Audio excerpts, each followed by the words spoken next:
Black Phillip, bam, lamb, oh, Black Phillip, bam, lamb, oh, bam, oh, bam, lamb, oh, Black Phillip. Hello, everyone, and thank you for joining us for another episode of Spooky Chicks and Horror Flicks. I'm your host, Black Phillip. Just kidding. I'm your host, Emma. I'm your other host, not Black Phillip. My name's Allie. Yeah, thank you guys for joining us today for another episode. We are super excited that today marks episode 7. And we have officially wrapped our summer slasher series with our last episode, Scream. If you have not listened, please go listen to that now. And yeah, I'm really excited to review our film today. Also, happy October, everybody. This is our time. Happy October. Yes, this is our time to shine. Fun thing about Allie is on Saturday night, she stayed the night at my house and she had a alarm abruptly wake us up at midnight to tell us that it was October 1st. But I love that about her. Yes, hot take. The first thing you want to say at the very first second of every month is rabbit, rabbit, rabbit. It brings you good luck for the month. So take that how you will. So symbolism for a rabbit in the film. Oh, very good, Emma. Yes. Good connection. Good connection. But yes, set your alarms for 12:01, the very first second of every new month. Rabbit, rabbit, rabbit, the first thing you say. Yeah, and we'll bring up the rabbit or the hare a little bit later in this podcast. A bit later. Yes. Yeah. Happy October, though. Happy October. And for those of you that do not know us, we are two best friends who like to drink wine and or White Claw and talk about our favorite horror films. We talk about any and all horror films, and we are always open to new suggestions. And we just have a lot of fun doing it, and we hope that you guys enjoy. Yes. Today is a very, very special day and a very special episode as we are dedicating today's episode to Megan, one of our top patrons on Patreon. So for those of you that don't know, we do have a Patreon where you can support the podcast, and we have various levels that you can donate each month. Our lowest level is like $3 a month, and it does go all the way up to $10 a month. And with our highest level, you can pick a film for us to review. And we figured that with this film specifically, this is the perfect film to officially kick off October and spooky season and get us ready for Halloween. And Megan is a dear friend of ours. If you don't know her, you should, because she's a brilliant pastry chef. She is a true artist. She is the best. Brilliant. Yeah. Also, Megan, if you're listening to this, which I hope you are, and you probably are, I still want you to teach me how to crochet because I still don't know how to. And I also apologize to you in advance because I'm going to kind of shit on this film a little bit. So, and Megan did tell us that she doesn't necessarily love horror films anyway. So I think it's okay if we break it apart a little bit. Love you, Megan, but please take all my words with several grains of salt. With many a grain. Yes, many a grain. Throw that over your shoulder and we'll see what happens. Yeah, exactly. And Allie, what are we drinking today? Okay, well, we're kind of switching it up today. So I couldn't understand how to pronounce this, but I'm going to say it's Growers, but it also looks like Growers. And when Allie first told me this, I was like, you mean like grower, like he's a grower, not a shower? Yeah. So I'm going to go with Growers just to keep... Sounds a little better, a little fancier. Growers Reserve Sauvignon Blanc that one of my lovely friends, Hayden, got for me. So thank you, Hayden. Shout out to Hayden. What up, Hayden? We love you, Hayden. So I'm drinking a Sauvignon Blanc today. And with one of the biggest plot twists of all time, I myself, Emma. I'm drinking. Oh, Black Phillip Cherry? Black Phillip Cherry. Oh, I am drinking a black cherry White Claw. I know, everyone. I know. Hold your gasps. I know. You know what? I drank a lot of it this weekend with Allison, and I was like, you know what? It's good. These ain't half bad. Yeah, they have amazing. They have good. Yeah. So yeah, that's what we're drinking today. And Allie, cheers to episode 7. Cheers. Woo, that was a good one. Wow. I did pour my White Claw into a wine glass just so everyone is aware. But Anyways. And another thing that we want to chat about real quick before we kind of kick things off officially is we want to give an extra special shout out to a really great podcast that's actually been around for a few years, and they are called Civil Gore Podcast. And they sent us one of the sweetest messages kind of when we were just barely starting out. It was just so sweet. I'm like, how can I not read it? They said, "Hi, just wanted to say and give you guys a congrats and a belated welcome to the horror podcast family. Just started listening and I'm really enjoying it. We'll make sure to give you guys a shout out on our next episode, and we're wishing you many years of success." They are so sweet, Tim and Brian. They are amazing. They have, I want to say, hundreds of episodes at this point on their podcast. And again, they are called Civil Gore Podcast. They also talk a lot about like latest horror releases. They dive into like a horror movie of the week. So they have a lot of different aspects that we really enjoy. And actually on their shout out that they gave us on their podcast, they kind of referred to us as like the female version of them, which we love. Love that.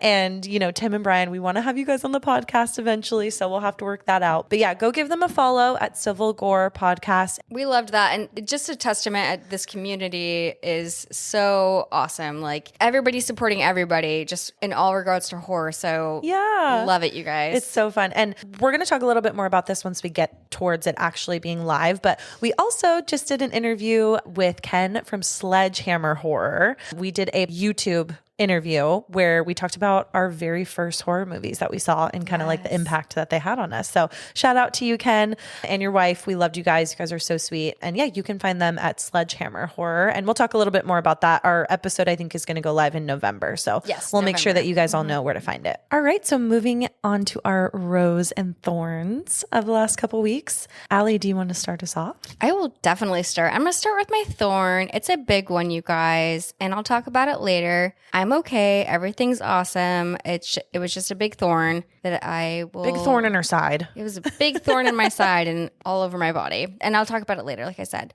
The good news is I have several roses. So one of them is Emma, the producer, and I had some fun content shooting over the weekend. Yeah. And we can't wait to share it with you. So I'm very excited about that. Also, a huge rose is we went to Disneyland for our friend Jessica's birthday over the weekend, and we ran into one of the Ghoul Daddies.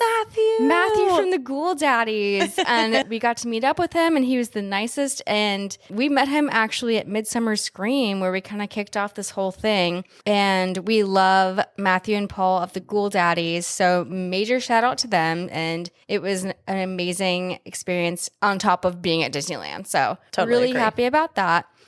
And my last rose is everybody's talking about their Roman empires. Okay, this is where this is going. This is where this is going, She was yes. prepping me earlier. So my Roman Empire right now is rewatching and listening to Silver Springs by Fleetwood Mac. Shut the hell up. That is my Are you Roman serious? Empire right now. Wait, that is so funny. I know. love that. Thank oh my you. gosh. Those are my roses. But Emma, what are your roses and thorns? I would say my thorn is that Allie and I actually tried to go to Oktoberfest in my town.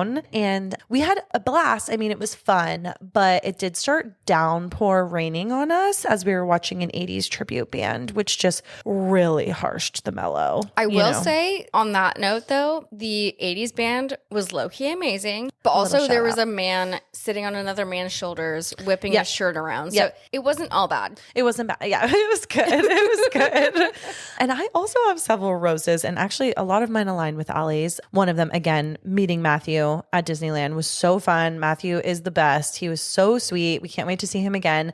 And hopefully we'll be able to maybe collab with the Ghoul Daddies sometime in the future. So they're awesome. Go check them out. And then another rose that I have is kind of for my parents. I don't know if you guys remember last episode, I talked about my parents meeting a dog they were potentially going to adopt. And it's official. Little Ella is now in my parents' lives. And she gets along with my dog Cowboy swimmingly. And they are so sweet, and it's just really nice to see my parents kind of happy again. We're never going to forget our dog that passed, obviously, but to have another little one in their lives, and she just seems so happy and is like fitting right in perfectly. Can't wait to meet her. She's so sweet.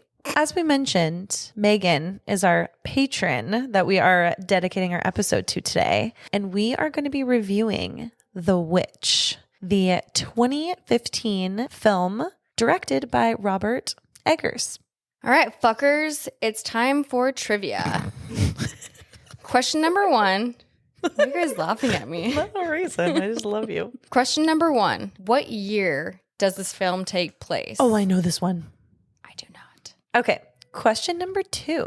Fill in the blank from the song that is sang by the twins. Black Phillip, blank grows out of his head. Black Phillip, blank grows out of his head. Okay. I'm going to get all of these wrong. Question number 3. What film co-starring Willem Dafoe was also created by Robert Eggers? Okay, so I know the other films he did, so I'm just going to take a guess, but I haven't actually seen them. So I'm just going to yeah, there's only 3. I bet we got this one right. I think we got this one right. Watch me get it wrong. All right, gang, it's that time. Spoiler alert, if you have not watched this film already, either stop and go watch or proceed at your own caution because we're going to be talking some shit about everything in this movie. So here we go. We are going to be talking some shit. That is absolutely historically accurate information. And the first thing that we're going to start with is actually the synopsis of the film. So I did find this on the trusty old internet. So please, take that as you will. Grain of salt. With a grain of salt. In 1630 New England, panic and despair envelops a farmer, his wife, and their children when their youngest son, Samuel, suddenly vanishes. The family blames Thomasin, the oldest daughter, who was watching the boy at the time of his disappearance. And with suspicion and paranoia mounting, twin siblings Mercy and Jonas suspect Thomasin of witchcraft, testing the clan's faith, loyalty, and love to one another. Just a classic family film. We all have our problems. Yeah. I mean, do you blame them back then during the witch trials? Like, are you kidding me? Also, we know a lot about the witch trials because we were actually just in Salem last year. This time last year, you're wearing a Salem sweatshirt. Oh my God, right I'm now. literally wearing my Salem sweatshirt. Also, this film is set 60-ish years before the trials actually happened. Correct. But we see it ramping up, I guess. Mm-hmm. Exactly. And now I know what a year this is based in. Allie is kicking herself because she now knows the answer to one of our trivia questions. Well, now I can say that I wrote that down. Oh, you did? So you got it right? No. Oh. No, I did not. Got it wrong. Got it wrong. Okay. For sure. All right. Well, that's okay. We win some, you lose some, I lose most of it. It's all right. And then diving into some basic facts about this film. So this film was made in 2015, and this was actually the first feature, full-length feature by director Robert Eggers. He also wrote it, and he wanted to write this because he grew up having nightmares about witches and same. Oh. Yeah, so he wrote it in a puritanical New England Commonwealth essence because that's what he would dream of. Interesting. Or not dream, Oh, God. Nightmare of. I know. There's the first interesting. I know. oh, I did it. But yeah, so that's why he wanted to do this. But yeah, this is his first feature length. And Robert directs a couple of films with Anya Taylor-Joy. And it's obviously her first debut is The Witch. And then she's also in The Northman. And she's in a couple other movies. And upcoming, she is in Nosferatu, which I'm kind of stoked about because Oh, yeah. Hell yeah. I'm haunted by Nosferatu. Same. Honestly, same. I can't wait to see that. Yeah. And this was the beginning of Anya Taylor-Joy's career. So just like Allie mentioned, this is the very first film that she was in. I think she did a couple little things, but yeah, it was exciting to kind of see her very first acting gig. And then we have Ralph Ineson, who plays William, the father. I do refer him a lot in my notes as just dad. So if you hear me say mom Same. or dad, he's dad. He's dad. Kind of daddy, maybe a little. Ooh, tiny whoa. bit. Tiny bit. Oh, tiny bit. Oh, no. Did you see that six pack? Ooh. When he's chopping wood? No. You didn't look? You didn't see it? I looked. I saw it, but no. I'm just saying. Okay. I'm just saying 1630? Yeah. Okay, we differ here. So Allie can't speak. She's at a cannot loss speak. for words. So I was like, what do I know him from? He was in Harry Potter. Yes. And he was also in Game of Thrones. Yep. Yeah. Him and actually the woman that plays Mom or Catherine or Kate. Yeah. The dad, he kind of calls her affectionately Kate sometimes in the film. Yeah. She was also in Game of Thrones. So dad was in House of Greyjoy and mom was in House of Tully. So those of you who are Game of Thrones. Yeah. Thronies. I don't know if that's what they're called. You'll know what we're talking about. Yeah. But I was like, oh, this is where these people hail from. But I'm like, I had no idea. Wow. Interesting. Wow. And then honestly, the only other person I would say that's like worth mentioning is Harvey Scrimshaw, who plays Caleb. So he is the middle sibling. He is like the second oldest. And then there are the twins. I don't have their names at this moment, but you know, they're kind of an annoying little duo in the film. And oh, okay. Talking shit about twins, huh? So I'm just saying. Okay. I'm just saying. But yeah, so that's kind of like our top billed cast. And honestly, those are the main characters throughout pretty much the entire film. So then in terms of our rating system, you guys know that we like to do IMDb, Rotten Tomatoes, and then the Rotten Tomatoes, whatever score. Audience score. Thank you. You're welcome. Us, the audience. So on IMDb, this film got a 7 out of 10, which we always say every week that we do a new episode, but that's pretty high for a horror film. Some people may not even consider this necessarily a horror film, but I beg to differ. I think if it spooks you in any which way, whether you're scared of which way? Any which way. I think anything can kind of be considered a horror movie. The Sound of Music. Okay. Mamma Mia. It just depends on your preferences. Listener, you know what I mean? She's on her. I'm fluid. I'm horror fluid. Okay. You know? So just throwing that out there. The captain is controlling Maria von Trapp. Okay. But yeah, Allie, do you want to tell us about our Rotten Tomatoes? Rotten Tomatoes. Yeah. So the tomato meter says 90%. Wow. And I'm like, my notes next to that is the fuck? It's funny because everyone that I've told that we're doing this film has negative things to say. Right. But it does surprisingly have pretty good ratings. So, okay, so tomato meter is 90%. Audience score is 60%. And okay.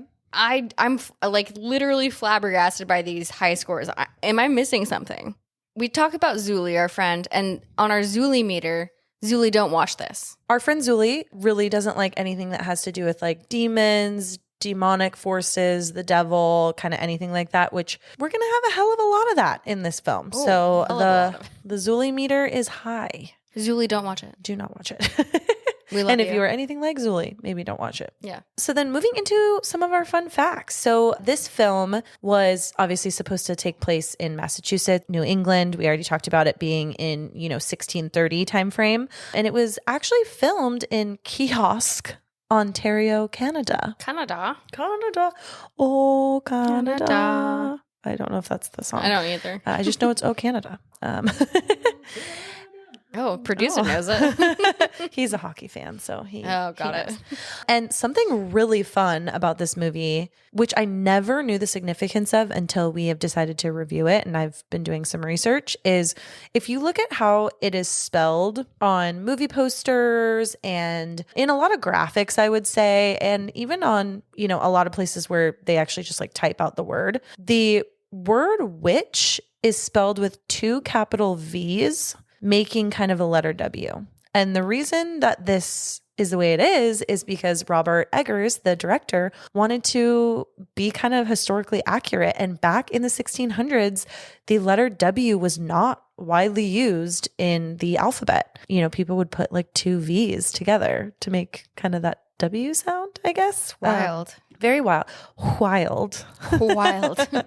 With 2 V's, if you will. Wild. The Vitch. The Vitch.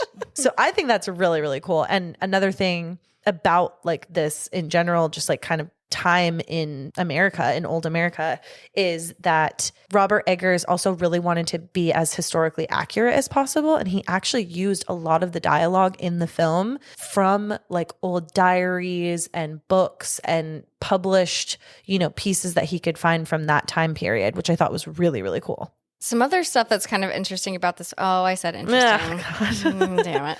Todd, start the timer. Hey, Todd, where you at?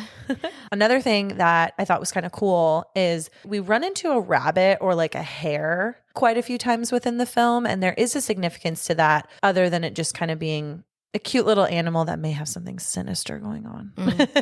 But hares, actually, in colonial New England, they were considered magical creatures, and they were often associated with witches, actually, either as a milk hare, which stole or spoiled milk from farm animals, or witches themselves, which I think is what's going to come into play in this film. We're going to see a hare quite a few times. So definitely, I love the historical accuracy in that little thing. People were also, or witches, sorry, back then were also thought to be able to turn into hares in order to spy on and influence people. So just another fun little fact there. Well, and on that note, Allison, why don't we dive into the film? Let's dive in.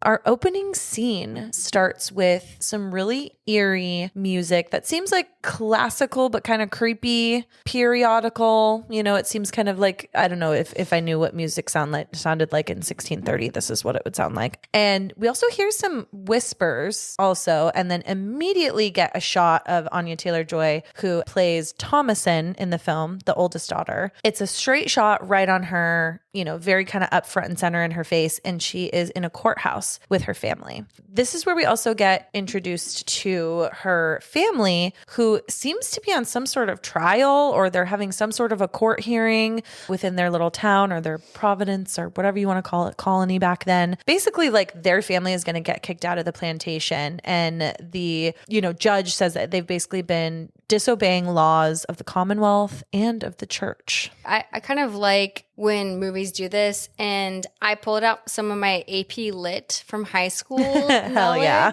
When they enter a film or a book or a story like this, it's called, and don't come for me if I'm not pronouncing this correctly, in medias res, and that means in the middle of things. So we don't have the full knowledge. Ooh, yeah. Thank you. I feel smart now. Wait, I love that. But it means in the middle of things. So we jump in just not knowing the full background, and we just jump into the movie, and then we have to kind of infer things moving forward. Totally. And I was going to mention, like, we don't get real closure of exactly why they were kicked out of this plantation. Like, we just kind of hear like tidbits and pieces, and we actually get our first taste of, oh my God, I was going to say the first taste of the dad, which sounded really sexual after my earlier comments. Yeah. No, but we get our first introduction to his character, and he has the deepest voice I think I've ever heard in my entire life. And I know the first time I ever watched this film, it hits you like a bag of bricks. It is very jarring, and you're just like, who is this guy? Like, his voice is so deep. Honestly, that's probably one of the scariest parts of the movie. I agree. His voice. I wholeheartedly agree. And he is this like big man. He's got long hair, a beard, like six pack, according to Emma. A six pack. We'll find out later. And yeah, he's just like a big presence. And he's kind of arguing back and forth with the judge. You know, I don't understand why this is like happening. And then he has a lot of pride and is just like, fine, well, we'll leave your plantation then. Basically, good riddance. Goodbye. Something I will say about that initial scene is Caleb, our young man, is wearing a beanie. Were beanies a thing? I mean, they must have been. If bonnets were on women, they must have had something for men, right? Okay. I mean, I don't know if I've seen a beanie in a historical film or like document of this time period. That is a good call out. I feel like I trust the historical accuracy of this film, so it must have been clearly because accurate. Robert was like, he did his scarred. Homework. Yeah, he did his homework clearly. And so we see this shot of the family leaving the town. Literally, the town doors are closing on them as their wagon is being led out, and they settle into this spot that is very secluded. They are the only family. It does come into play a little bit later, but I think their hopes are that they can kind of have a farm and maybe get some crops. And we find out a little later in the film, they're not like so crazy far away from the village. Like they're probably like a day's away via horseback. I mean, I know that sounds like a long time, but probably back then that was a pretty reasonable trip for some people that were trying to go back into town. But yeah, they end up finding a spot, and it's near some very creepy looking woods.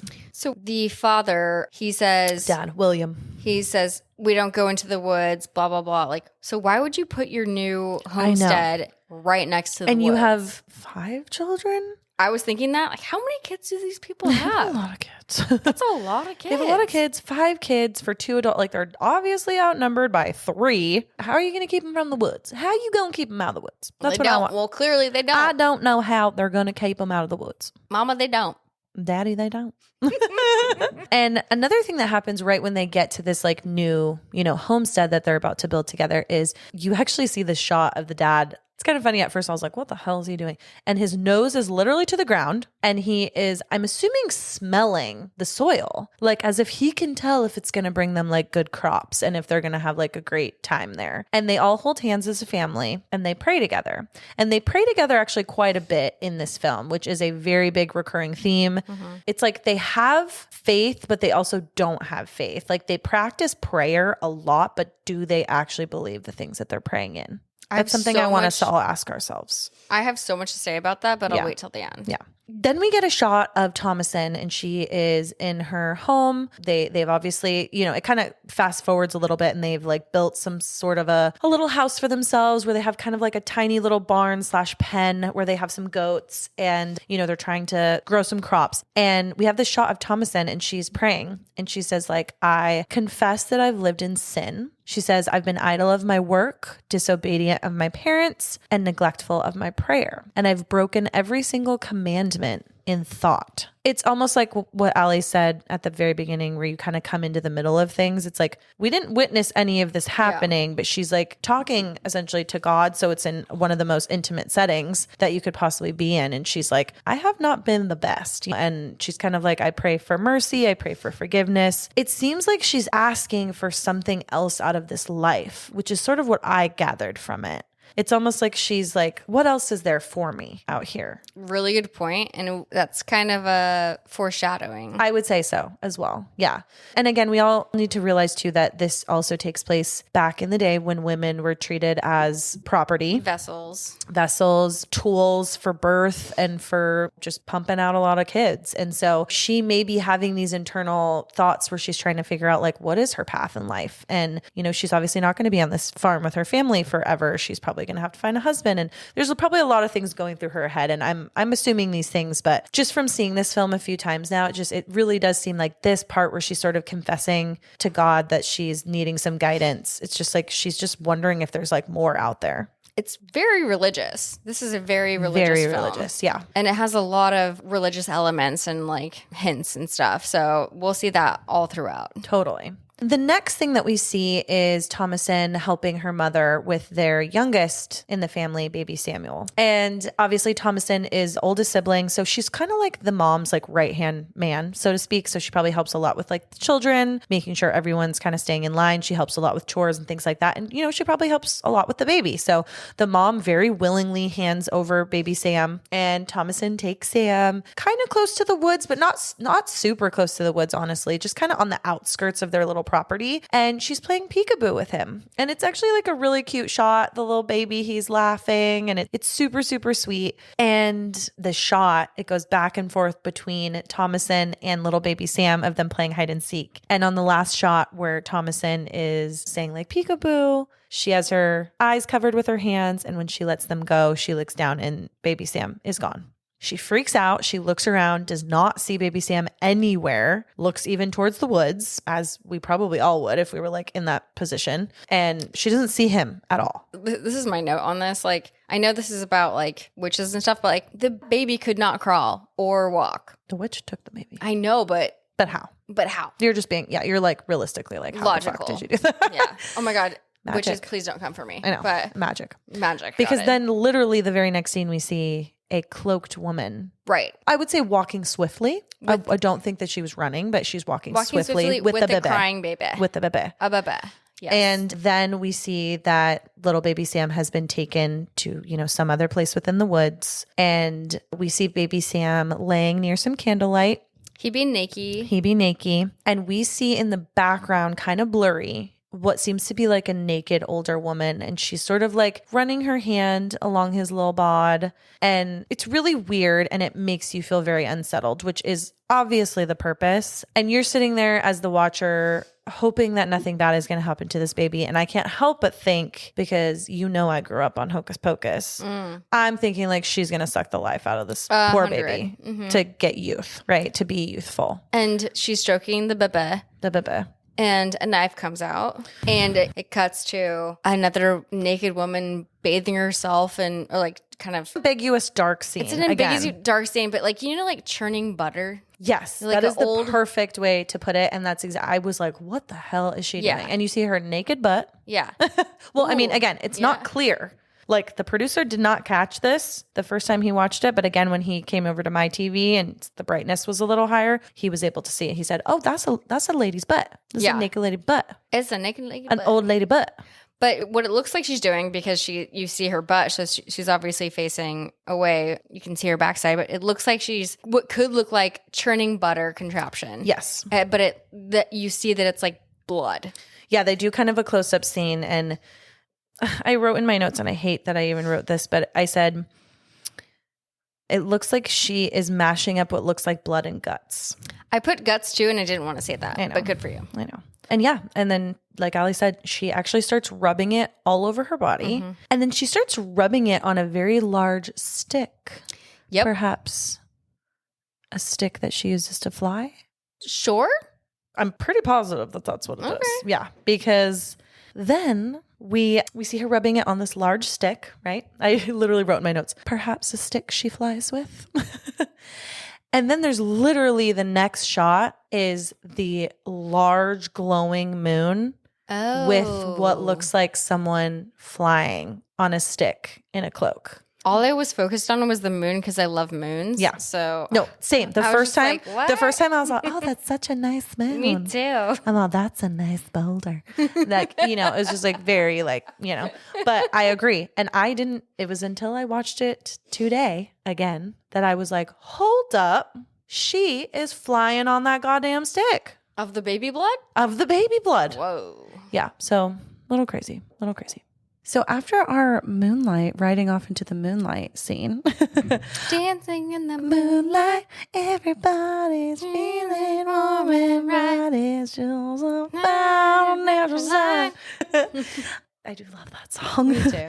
We get a daytime shot, and Thomason's family is obviously, pretty devastated. There's definitely like a solemn feeling throughout the household, and the mom, Kate or Catherine, is very, very devastated. She's just like weeping in her bed, and Thomason's also kind of having a nightmare, and you can just tell that this like whole thing is definitely affecting them quite a bit. And we can kind of also infer at this time that it's probably been a couple days without baby Sam now. They said it's not been a week. It's not been but a week. Yeah. Yeah. So, it's still fresh, but it has been probably like a day or two. And we see Thomason having a nightmare. She's kind of tossing and turning a little bit in bed, and she's wearing, a nightgown. Yeah. Like, imagine for all you Hocus Pocus girlies, she's wearing something like the most under layer of her like Emily. Stuff. Yeah. Like what Emily was wearing when she disappeared. Yes.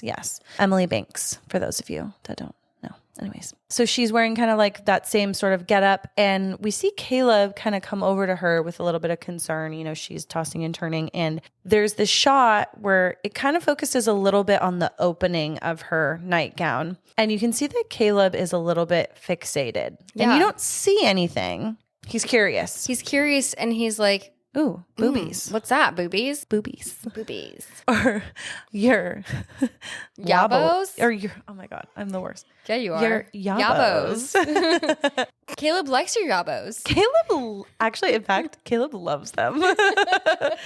And so it's kind of weird, but it's the very first sense that we get of Caleb being maybe a little bit curious about like women's bodies. He is like a young man, and he is on a farm with no one but his family, which is kind of sad. And anyway, so he wakes her up. Nothing like really comes from that whole situation. He's trying to comfort her and say, you're in a nightmare, go back to sleep. Go back to sleep. Yeah. And, the mom is so devastated. And you can just tell that the tension is on Thomasin. Like, she was the last one that was watching Sam. Saying without saying, it was obviously like her fault, in the mom's eyes. The dad decides to ask Caleb, if he wants to go into the woods with him to check some of the traps that he might have laid. And before this, actually, we have a very, very quick scene where they focus on some of the crops that are growing on this like so-called farm, and the crops are rotten. They're fucked. Yeah. So basically, because they now live in this little, like homestead that they've created away from the plantation, they're on their own. They need to source their own food or create their own food, but they're trying to grow corn. They're trying to do all these things. They're trying to, get eggs from their chickens. Everything's fucked. So the dad is like, we need to go into the woods and hunt. And back to the woods thing, they're like, we don't go into the woods because the woods are evil. But we're going to build our homestead we're going to build it next right to it. there. I will say a cool thing that I actually learned is during this whole like crop scene, I guess whatever is happening to the crop in the film is actually a real thing that would happen to crops back in the day. Like it's some sort of rot or something that it like affects the corn crop. And it was actually said back then to be like a very bad omen and kind of like a sign of witchcraft. So okay, I thought everything was a sign of witchcraft. Yeah, I mean, if anything was out of place, it was like witchcraft. Yeah. Okay, we're not supposed to go into the woods, but also now we're going into the woods. I'm like, this is some Hansel and Gretel shit. Yeah, like we're being reckless and bringing more children into the wood. Yeah. Very irresponsible. So as Dad and Caleb are going into the woods, his dad's trying to have a real conversation with him about like not letting the woods consume them, which I thought was a little bit of a foreshadowing now that I've seen this a few times. And the dad is also testing Caleb on some of his Bible teaching. So, again, we're always coming back to this, like they pray a lot. They know their stuff. They talk about the Bible all the time. They say scriptures all the time, but like, is it really doing any good for them? And I think that's like, as the viewer, you're kind of taking that in and like, is all of this praying really like helping them as family? They're definitely being tested by God or by the universe or what have you. Again, it goes back to that like puritanical theme of the movie. Also, while they're in the woods, I'm like, they have a fucking dog? Where did this dog come from?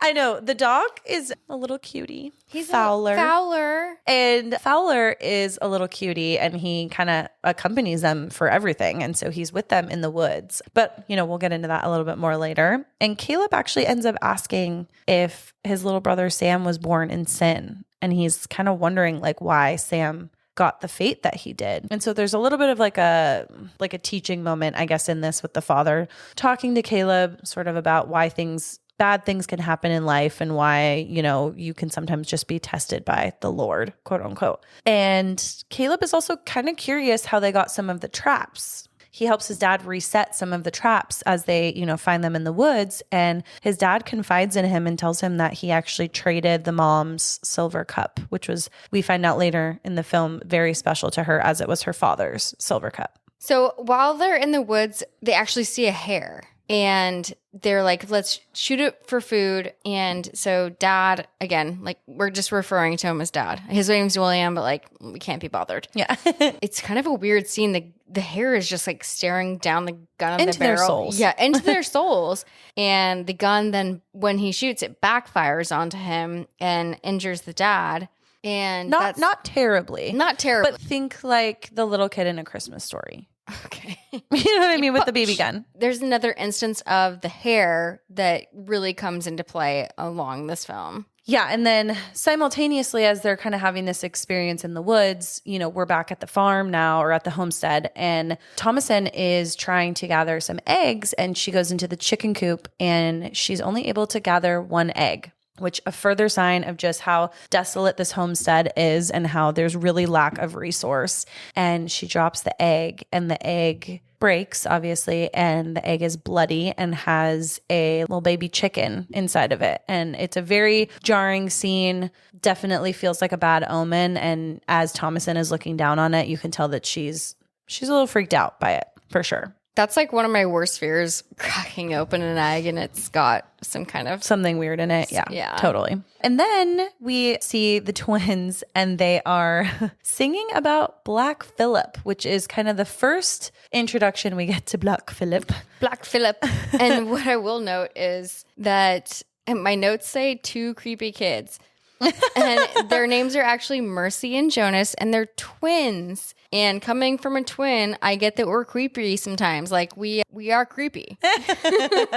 Especially boy and girl. Boy and girl twins. So I'm like, my twin Sam, we're creepy. And so the twins are singing about Black Phillip, which is the black goat that they have on the homestead. And they're kind of like running around the homestead, and Black Phillip is kind of like chasing them / taunting them. And at the exact same time this is happening, the dad and Caleb come back, and the dad is trying to lure Black Phillip back into the pen because he's gotten out, and trying to lure him away from the twins. And the dad falls into some mud, gets his clothes all muddy, and the twins are just like hysterically laughing. They think it's so funny. What I also noted is, why are goats so prominent in horror films?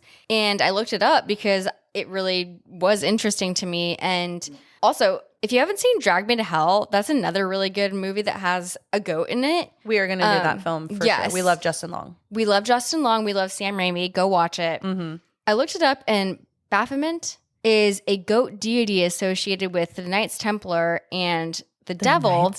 The Knights Templar and the devil. So it appears in a lot of lore and horror. See what I did there?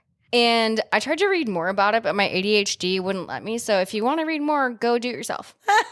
She can't be bothered to do all of your research. Yes. And so as they get Black Phillip back into the pen, the mom is kind of arguing, wondering where Caleb and the dad have been, because naturally they didn't frickin' tell anybody, which I'm sorry, but what has been going on at this homestead to where you think you can just go off into the woods and not tell people where you are? Girl, I don't know.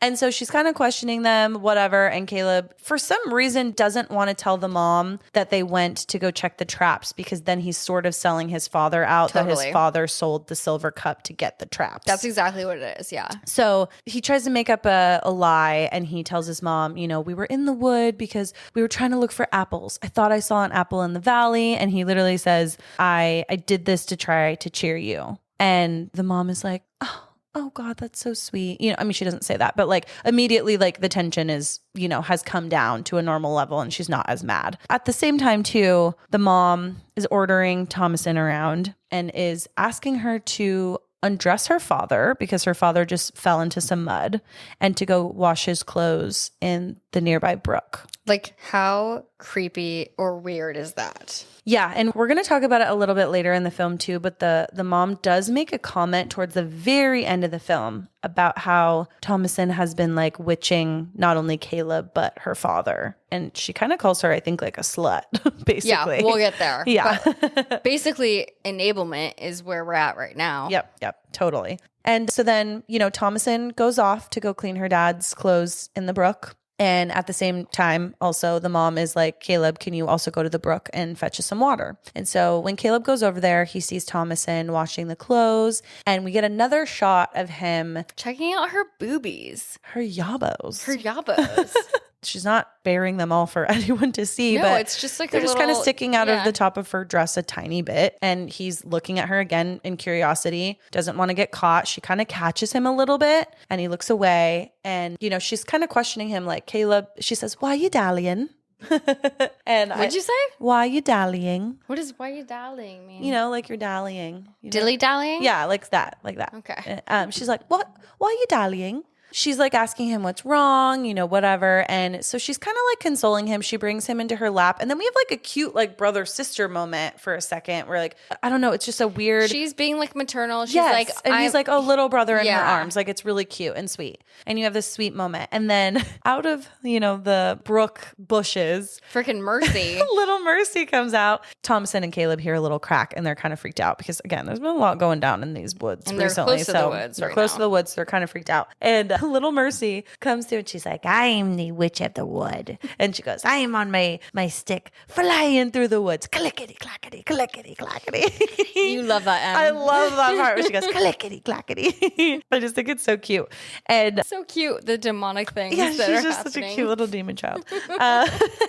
And I just think it's like so funny because like, yeah, she's just like trying to tell Thomason and Caleb, like, I am the witch of the wood. And she says like, I'm the one that took Sam into the woods and all these things. And then she makes a comment. She says, Black Phillip says I can do whatever I like, which is kind of our first indication that there might be some kind of significance with Black Phillip. So what I put in my notes too is Mercy and Jonas, the twins, the creepy twins, are always with Black Phillip. Always with Black Phillip. Yes, that's so true. And so I was like, okay, something not right here. Yeah, something's going on with Black Something Phillip. going on. Yeah, that's a really good point. Yeah, Mercy just says like that she's actually seen a witch in the wood in a cloak. And she said, it's the witch that stole Sam. And Thomason and Caleb are like, shut up, Mercy. You're just like playing, you know, blah, blah, blah. But then Thomason decides to kind of flip it onto Mercy because Mercy's just annoying her at this point. And she goes, well, Mercy, I'm the witch of the wood. Like it was me that took Sam. And she's like, and I will take you if thou displeases me. I'm sorry, I really, really like the language in this film. And I kind of wish we all still talked like this. You want to speak Old English? I kind of do. Should we learn? Yeah. Okay. I just like really love it.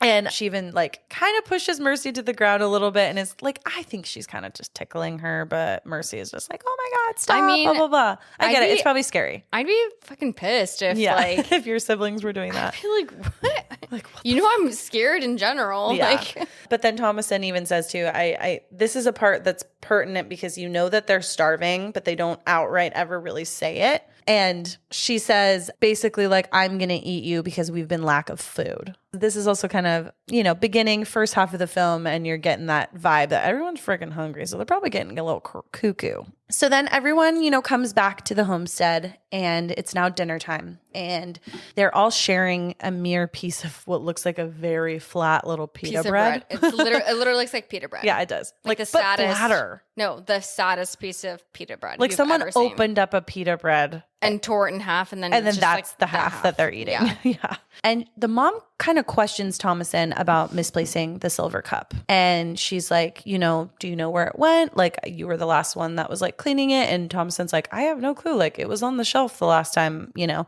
And you can tell that the mom is like, you fucking took it, bitch. Even though she didn't. Low-key, like, I think this entire thing, Thomason has been hated by the mom. Oh, we're getting deep-seated hate by the mom. I'm I feel like, yeah. Thomason does a lot for this mom. Like she does everything. She's washing dad's dirty laundry. She's like taking tending care to of the baby. kids. Yeah. She's tending to the goats and the chickens and the homestead, like all of it. And I'm like, And she seems to do it like without complaint. yeah, I'd be like, no. Like, I'm sorry, you have a beautiful daughter that does Yeah. everything for you.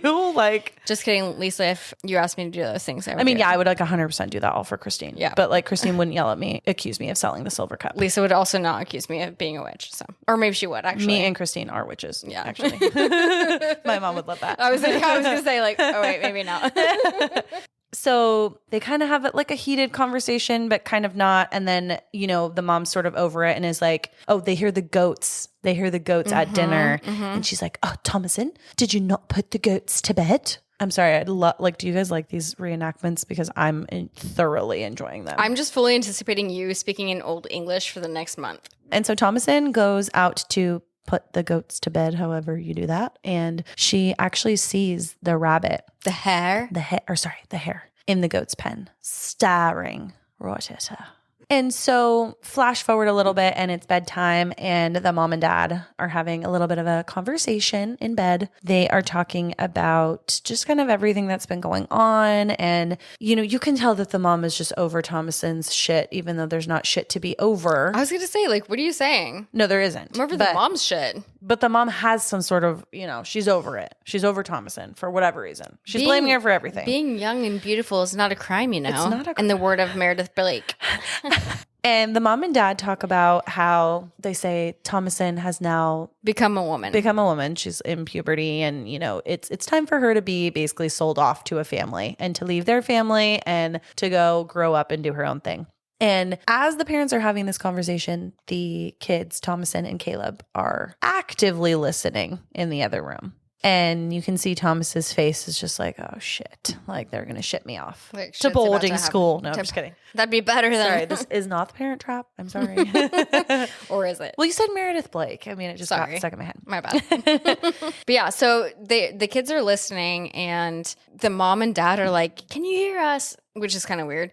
And They're not going to say yeah. yeah, they're obviously being quiet. Yeah, Mom, And, I heard you say you want to ship me off. yeah, Bye. like cool. Yeah, I hear you shit talking me for sure. You hate me. But after that, so Caleb is like, Takes matters into his own hands. he's trying to become a man of the house, and which is kind of interesting. Oh, I did Intriguing. Intriguing. With a crispy R. With a crispy intriguing. So he's like, I'm gonna take matters in my own hands. I'm gonna go check the trap. Let's get some food into this fucking house, so we're not eating half of pita bread. Yeah. Like, we love pita bread. Don't get us wrong. Hey. Like, not as our only meal. The garlic naan from Trader Joe's, straight up fire. Don't even talk to me about that. I know, I'm so hungry. Me too. Okay, anyways. So Caleb is like, I'm gonna go do this. Also, like, thank the universe for Postmates, because God bless America. God bless Postmates. God bless Postmates, because we don't have to go into the woods that are haunted by witches and go look at our traps that probably only Don't have food in them. Yeah, exactly. But anyways, Caleb is going out, and Thomason sees, and she's like, bitch, I'm coming with you. Yeah, she's like, you are not going to go into the woods by yourself. Like, if we're going to look for food for this family.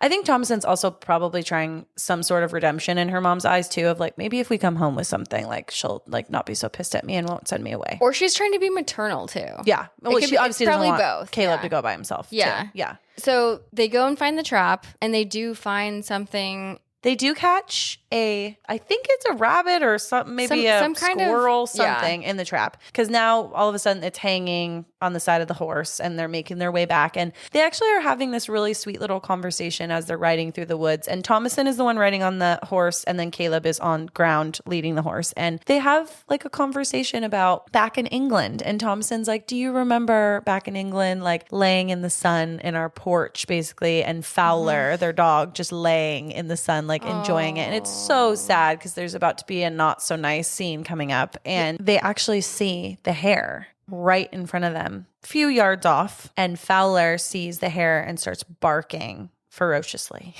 at the rabbit.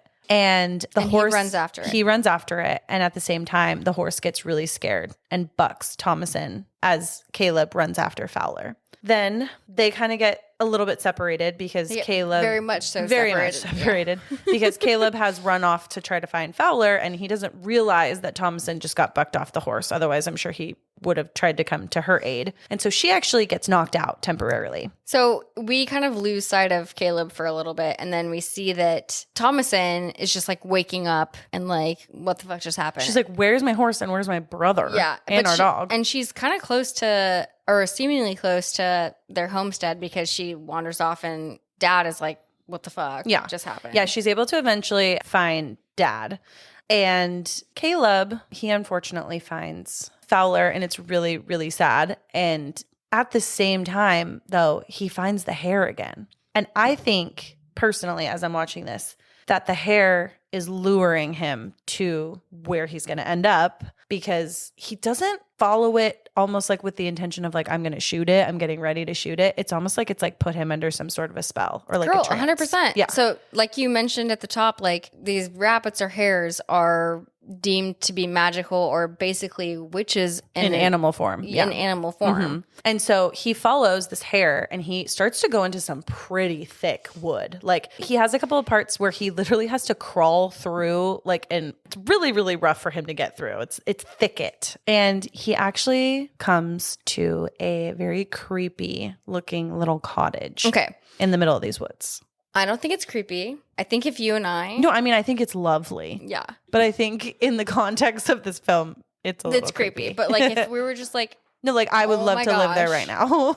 So basically, he comes up to this like moss-ridden, not moss-ridden, but moss embossed hut. And it looks like warm in there. It looks There's like some a cozy steam little, coming out of, like, yeah. Hansel and Gretel vibes for sure of like, I mean, it definitely doesn't look like it's made of candy, but it's like, it's inviting a little bit. It's inviting. It's comforting. It's a little, I would say. Yeah.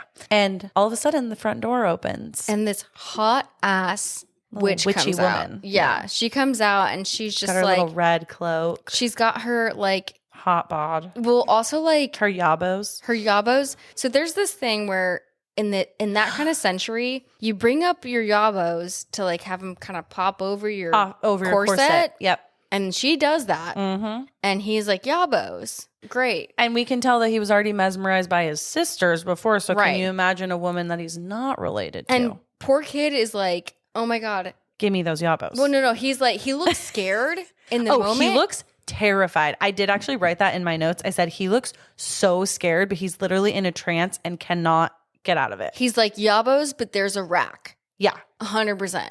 And then, so this is what I noted. They come together. So she's obviously, the witch is obviously coming to trance him or get him to do whatever. Lowering him in. Yes. Yeah. And hot witch, like, ends up freaking kissing him. Also, is this legal? I'm not really sure. They literally come together like magnets. Like there's no pause. Like he literally just comes up to her and it's just immediate, like, and she draws him into her face, boom. And then they have a little smooch. And her hand turns into an old decrepit woman scary hand. Witch hand holding his head. And I'm like, and this is at the point where I was like, oh, okay, he's obvi dead now, but maybe he's not. We'll see. But yeah, and then end scene. Then, we are done and we don't know exactly what's happening to Caleb at this point. All right. So, as we've mentioned, Thomasin has made her way back to her father. So she wasn't like as deep in the woods as Caleb was, but she does make it back to her father without Caleb. And he brings her, back to the home. And we have this scene where they're all talking about what to do. And it's now started to pour rain. And William, the dad, is just basically like, I have no other choice, but I need to go out there and find Caleb. A little rain doesn't bother me. And Kate, the mom, she is very much trying to argue against that. She does not want him to go out into the wood, especially at night and in the rain. And as they're kind of having this conversation, it's obviously getting very heated. And Kate is definitely feeling tension again towards Thomasin because now it's her second child that has been with Thomasin and has now gone missing. And the dad decides that this is going to be the perfect time to tell her that he's the one that actually took the silver cup and sold it for them to get some traps. It's a very weird scene because during this scene is actually the first time that we see the mom, I feel like, feeling a little bit bad, maybe that she has been blaming Thomasin for so many things. It doesn't last long. It doesn't last long at all, but she does kind of give her a little bit of affection. And Thomasin offers to go and put the goats to bed because obviously it's pouring rain. She does it anyway all the time. So it's like not that different from what she normally does. Her with the goats again. She's with the freaking goats again. That's so true. Yeah. And her mom's like, no, you don't need to do that. Like it's raining. Just wait till morning. Like they're not going to go anywhere basically. Like it's raining. It's fine. And she literally says like, but it would please you, mother. And she goes ahead and does it. Thomasin's like, I'll go do it, even though it's dangerous. Mm-hmm. And mom is like, no, don't. And then she's like, no, I will. I want to please your mother. And then she's like, hurry back. Yep. And I'm like, I'd be like, young lady, you stay in this house. I don't want you catching a cold. Like what? Yeah. Like there's multiple reasons she shouldn't go out there. Like, especially by herself. Totally. And so as Thomasin goes out there, and mind you, this is nighttime, it's dark, and it is raining, she actually finds Caleb, and he is clinging to the fence or like the pen where the goats are. And he is naked and just in the pouring rain, just like hanging onto the fence to keep him stable. A, disturbing. B, why must everybody be naked in this movie? Mm-hmm. C, if you're that far or that close rather to the house, why not just make it all the way to the house? I don't know. Loser.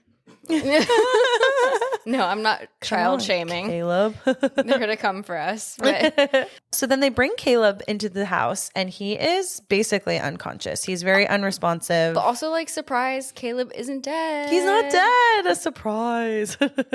And, like we see in a lot of films, especially in this olden time, they lay him down. They have cloths that they're trying to maybe bring down some sort of a fever he has. They're trying to figure out what the sickness is exactly. And we have this weird thing that happens. So they cut his forehead. Yeah. And I didn't understand what that meant or why they did that, but Emma has some insight to it. I did a little research because when I saw this film, I'm like, why would they cut him like right above the eyebrow? And then they have a bowl right next to him and they let the blood like spill out. So I didn't know if they were at first like something was on the knife and it was almost like a form of medicine. But as I dug into it a little bit deeper, this was actually something that they did back in that time. If they believed that you were sick or had some sort of an infection, they would essentially try to like get the bad blood out of you, which was really weird because like, first of all, how do you know how much blood is okay to get out of you? Also, my forehead would be cut like every day. Yeah, right? Like I'm always infected. So yeah, that was a very weird kind of fact that I found out that they did back then a lot. And so again, with another historically accurate little factoid in the film. And then my next big point is we go to the kids in the barn with Thomason.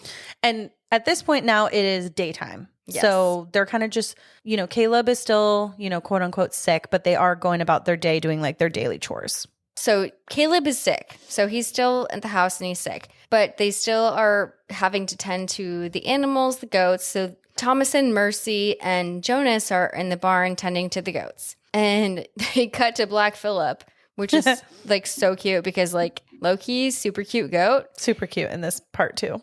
He reminds me of my cat, James. I don't know why, but he does. He's got James vibes. But I'm like, why are the twins always with the goats? They're always with the goats. And basically, Mercy and Jonas, the twins, are like, Thomason, bitch, you're a witch. Well, and they also tell Thomason that Black Phillip talks to them. Yes. And said that she was the one that put the devil in Caleb. Mm-hmm. And what I noted is kids are crazy, but like drunk adults and speak the truth. So he trusts a little kid's intuition.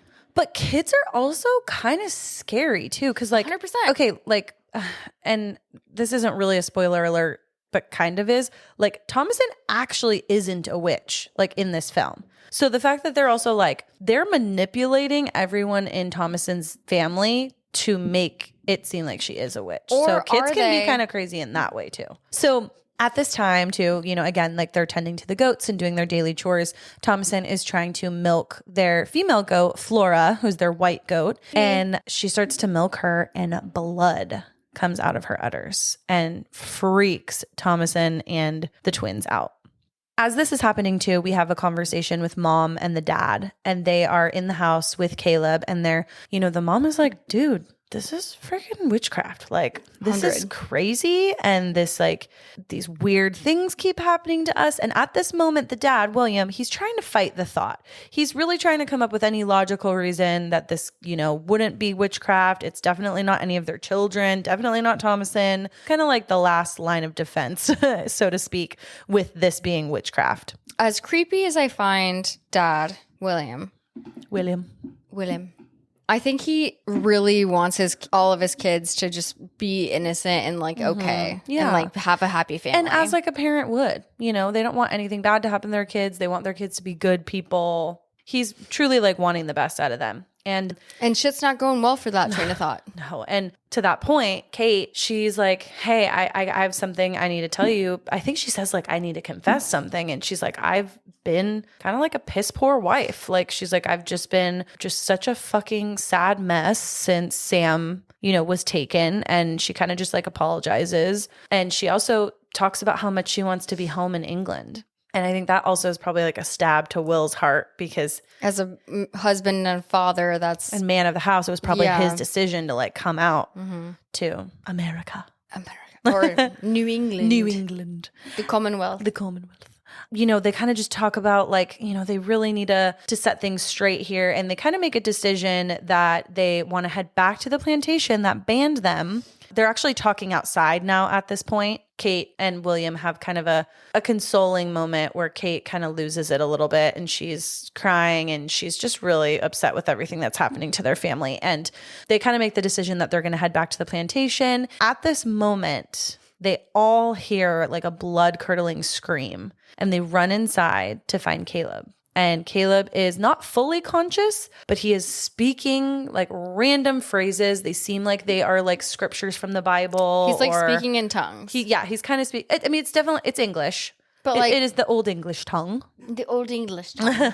But yeah, it's very like doesn't make any sense. Like I even tried to rewind it a few times and I'm like, what the hell is he even saying? He's like straight up possessed. Yeah, like it wouldn't make sense if I repeated it back to you guys. Just go watch it. And Caleb has a moment too where his jaw kind of like locks up and Kate and William try to pry it open. And wait, I'm so sorry. This is such a tangent. William and Kate. New England? Oh my gosh. Oh my God. New England? Do you not? Yes. Oh my the gosh. Royals. Wow. I don't want to get banned. I think that might be a far-fetched connection. Okay, but like But I see where you're going. And those are also like very common names back then. Especially for the Commonwealth. For the Commonwealth. But I like where your head's at. Sorry. Because you guys. I couldn't do this podcast without someone that can make connections like that. You know what I mean? Listeners, my apologies. That's where my brain goes sometimes. And so back to Will and Kate.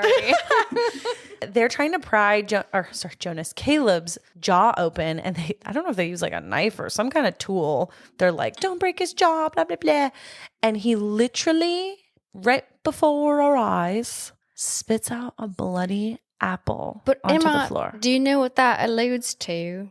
Two things. One, he talked about the apples in the valley at the beginning of the film and how they only had really apples back in England. And I'll get to the rest of it later. Okay. So listeners, keep the apple thing in mind. Yeah. Keep apples in your head.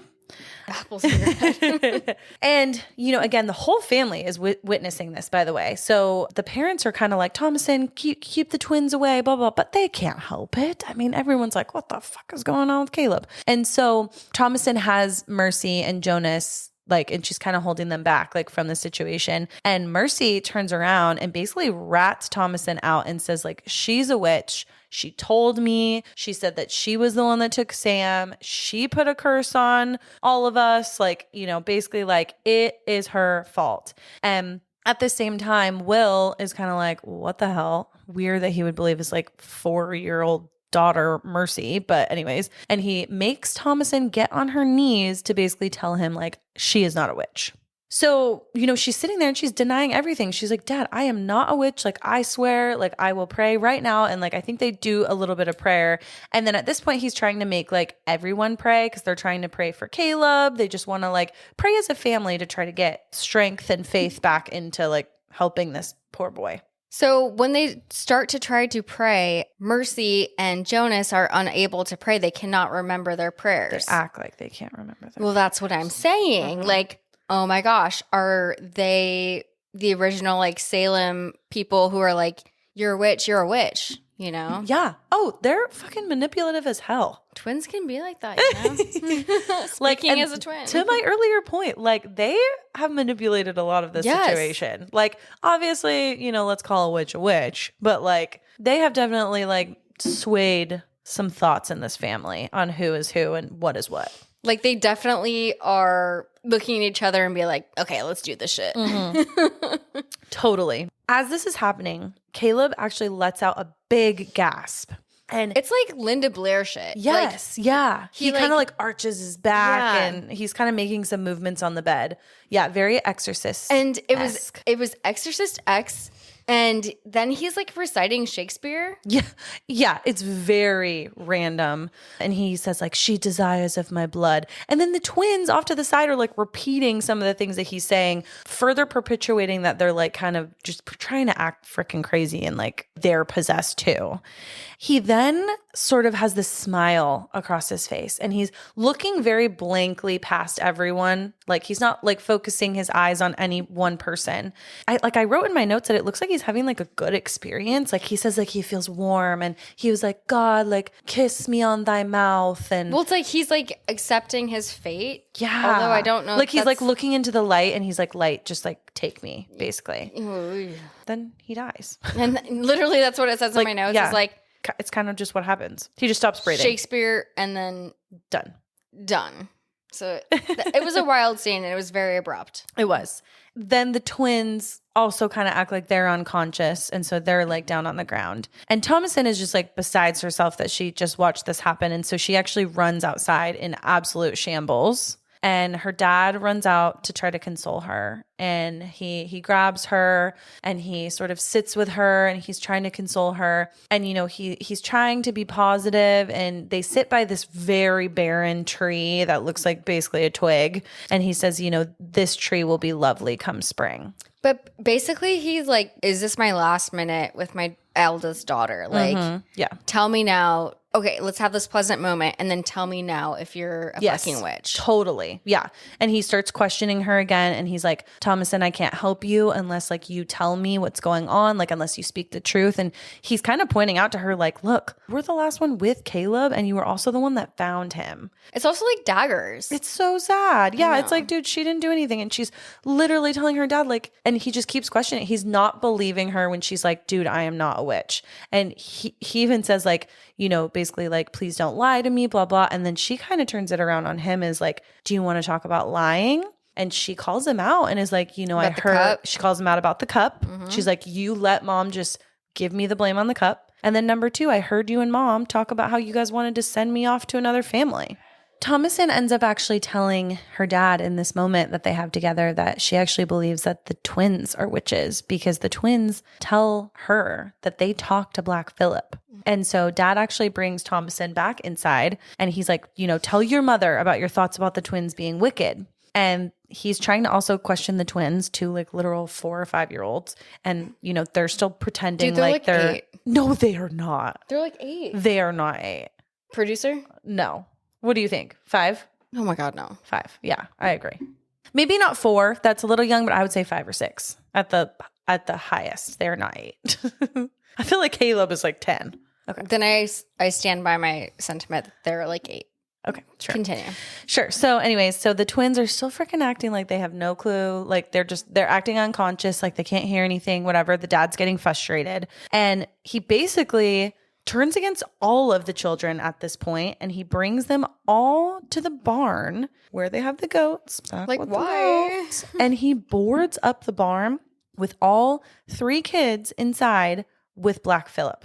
Terrifying. I'm like, why is the solution to all of the problems to lock up your remaining 3 children? Right? In the barn with the goats that could be demonic? And if you were kind of nervous that Thomasin had anything to do with your other 2 children going missing, then you're going to put your last 2 children with her. Just with saying. Black Phillip. With Black Phillip, which is insane. So anyways, you know, Thomasin is they're all just kind of bored. It's daytime at this point, and the kids are just in there with the goats. And Thomasin's like trying to ask the twins, like, wait, do you guys like really talk with Black Phillip? You know, and then at the same time, mom and dad are burying Caleb. It's a really sad scene because they, you know, dig the hole for Caleb's body. And then we see a scene where the mom is like down in the hole, laying grave. Like onto his probably still warm body, honestly, if we're thinking about that, which is really sad. Once they get back to the house, William then goes to chop some wood, and we actually see him. Of course chop, he does. We see him chop wood a couple of times in the film. Actually, I didn't mention this earlier, but there's a part where he chops wood back in the very beginning when he gets really muddy and Thomasin goes off to wash his clothes in the brook. He has like nothing on basically, and that's where we see the 6-pack. I had to mention it if people were wondering where it's at. It's in the beginning of the film. In case you're on daddy core legitimacy. Okay, so anyways, moving on. So chopping wood is his therapy, right? And he has a conversation with God, you know, or the universe or what have you. And he basically blames himself for everything. And I put in my notes while chopping wood. And he says, like, I am infected with the filth of pride, which he is. I mean, his pride is essentially kind of what got them into this mess in the first place. And he asks God for redemption. So Allie, like you mentioned before, it's like he really wants to think like all of his children are innocent and that nothing is, you know, they're heavenly creatures and they're going to be little angels. And, you know, he really just doesn't want anything bad to happen to them. So then now we fast forward and it's nighttime, which is scary because, I don't think it was that scary for the kids to be in the pen with the goats during the daytime, but now it's friggin' scary because it's at nighttime and Black Phillip is in there. We get a scene. It's kind of going back and forth between like the barn scene with the kids and then also the scene inside the home with the mom and dad, right? Kate wakes up in, presumably the middle of the night. And the manner of which she wakes up is kind of troubling to me. It's very weird. It reminded me of like a Ari Aster film. Yeah, like she's like sleepwalking or something. Like I don't know. she's just weird. like, her legs just like get up. Yeah. And walks over. And so I was like, that was probably the scariest part of the movie to me. I don't know if this house has like actual rooms made with like real walls that separate the rooms, but either way, like curtains. Yeah, it's like curtains. She's out of her bedroom and now in kind of like the living area or like common area. And she actually sees, and we see it in the scene in our peripheral, the silver cup sitting on a shelf. Yeah, so we haven't seen the silver cup. And so to see it, it's like, especially since it's been mentioned a couple of times as the viewer, I was like, oh my God, the silver cup is back. Like shit's going down. Oh, it's a thing. Yeah. And at the same time, in the other corner, the mom sees Caleb holding her baby Sam. And I was like, it's kind of scary. I guess that might be actually the scariest part. It's just like, they don't look like they've been worn and torn. They look like they're actually her children. Yeah, so like just back in their normal form. I get that if you were a mom and you see this, and whether it's real or you're hallucinating, you want to gravitate towards your children, whether they're demons or actual entities. Totally. She goes right up to Caleb and baby Sam. Like, it's not weird at all. Caleb, is like, hi, mother, I'm here for you, whatever. And he says, I've brought a book for you, mother. Oh, I didn't catch that. Mm-hmm. Oh. Yeah. And then at this part in the film, it's going back and forth between the barn with the kids and the mom having this like hallucination. And now we're back at the barn. It's very, very dark. They're definitely setting it up to be very spooky. And we're kind of like, oh shit, some stuff's going to go down. Then we go back into the home and the mom expresses that, baby Sam is hungry. And so she gets like ready to nurse him. Yeah. She basically unbuttons her blouse and she's ready to go. Yeah. And then we go back to the barn and Thomasin and the twins experience hearing some footsteps in the grass outside the walls of the barn. Sounded like it was on the roof to me. It could be anywhere and everywhere outside of the barn. It's very scary because I feel like they're sort of scared of what's inside the barn with potentially Black Phillip, right? But then now they're having like this, like there's something scary outside of the barn. So it's like no one is safe here, whether you're in the barn or out the barn. It's a very scary overall experience. And the amount of meltdown, I remember I'm the first girl. So I'd already be dead. You're dead. Yeah. I am dead. Yeah. I am you're Sam. Dead, you're dead. You're dead. You're dead and out of this world. Good show and movie. So then I actually think at this part, Thomasin is still sleeping and the twins actually see something in the corner of the barn in the darkness feeding on Flora, their poor little white goat. You know what's funny? I don't know if it's funny. I was like, that's so funny. But our producer does a lot of work for us, and how these segments are broken up. Okay. A naked witch. Naked witch. Naked witch. Naked witch. That's how we're taking our breaks. Yeah, that's how we're taking our breaks, and that's how these segments are broken up. And so poor Flora is being eaten, if you will, by a naked witch. And as soon as the twins realize what's happening, we get this, I would arguably say it's like the one jump scare in the movie, kind of. But the witch sort of like turns her head and she smiles at like the twins. And you see it very quickly. It's very, very quick. And everyone screams. Yeah. And then it goes straight into the mother who was supposedly nursing Sam. She's not. She's holding a white or a red cloth, and a crow is pecking at her nipple where she's supposed to be nursing. And she's like maniacally laughing. And it's like a witch laugh. That was probably the scariest part. And you know what that reminded me of? Cookie and her assistant. Oh my God. Cookie and the assistant. Yep. And if you know, you know. If you know, you know. If you don't, I'll tell you later. I also think just from oh my God, it makes my nipples hurt so bad. Literally same. Like, Oh, Emma and I are both like, I'm holding our chest. yabos right now. Like, it makes my It hurts. body ache. Yeah. And like, it's one of those things like, you know, nails on a chalkboard, blah, blah. It's like peck in the nipple. I can't do it. Oh, So, God. yeah. So we don't know whether mom has actually seen the physical embodiment of Caleb and Sam, or if she's hallucinating or having a night. We don't know what's happening there. After all of that chaos, it flashes towards when mom and dad wake up and they're in bed together. So dad's getting out of bed and mom has blood on her nightgown. But So she doesn't seem phased at all. She's Like, not she just phased. went to bed. Yeah. And she's not in mourning or anything. So it doesn't seem well, obviously. Dad, Will, walks outside and is kind of, you know, just taking in the daylight. He kind of seems nonchalant. And then all of a sudden, Yeah, like he's going to go just like go see his kids that he just punished for the night. that he just locked in a barn. Yeah. And then he discovers that the barn has been torn apart. It's in shambles. All of the precious non-demonic sheep are slaughtered. Goats, whatever. Goat, sheep. Like, Yeah, Flora's been, we know she's been Flora, eaten. So they're like torn apart as well. Thomason is like in the barn still. Like, what? She like wakes up Yeah. and she's like, what the hell happened? And there's no sign of Mercy or Jonas anywhere. Yeah. R.I.P. R.I.P. Actually, Well, I we don't know. actually. Yeah. And then it pans back to William, the dad's face, and he's just like dumbfounded. Like, he's like, what the hell happened? And at the same time, arguably the second, maybe like jump scare-ish, out of frame, he gets Black Phillip. Black Phillip. Philliped. Yes. Black Phillip rams him with his horns and gouges him in the stomach really bad. He immediately starts bleeding from the mouth. So yeah, after he gets gouged that one time, he's like, oh, fuck. And he starts to grab like an axe. He starts to grab an axe, and then he like looks at the axe and he's like, I think this is like not a metaphor, but symbolism. I'm not sure what the correct word is, but I think he recognizes this is my penance, and he kind of accepts that this is his fate and his death. Totally. And he's like, I'm gonna like go down fighting. Sort of. No, but he doesn't throw the axe. He doesn't like try and kill the goat. Yeah.